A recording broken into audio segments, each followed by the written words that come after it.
So today we are going to this tree stump and we're going to see what it's about, feel the energy there, and yeah, see if we can get to the top.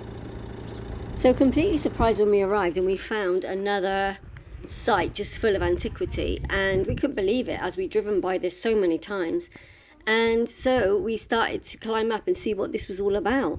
The place is called Silion, and this is one of the natural water sources for the site, and it's such a lovely sound, and you can see the way it just comes through the channels even though they've been modernized, and how they might have supplied the lands or the village or whatever this is.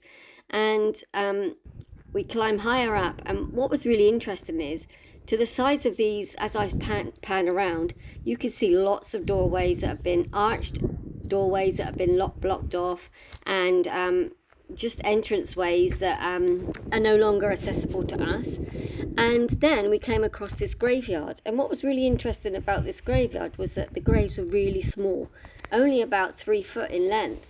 Here we start our climb up into the top, coming across what they're calling a castle, but looks to me more like a tower. But anyway, I don't really read the history signs there because we all know that history's a lie.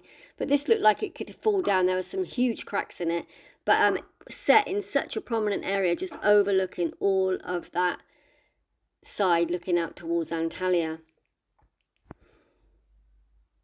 So we climb up and we come across this hole. And when I zoom in, you can see in a moment that it's very cylindrical, like it could have been an entrance or a tunnelway. And it did seem like this place was hollow in the center because of all the entrances in the sides of the structure that were blocked off. This they're saying is a praying area with a dome ceiling, lots of lovely big stone floors. But again, I noticed that it's quite small. In a lot of the other ruins along here, they are huge, like giants, the entrances, but here it seems a lot smaller. And then we get right up to the top and we can see that this whole side piece has just fallen away and creating this massive and this really deep gorge. Really interesting. Yeah, just very interesting how it's broken away. On the way back down, we pass the goats. There's lots of them strewn all over the rockside, just bathing in the sun with their mothers, and sheeps.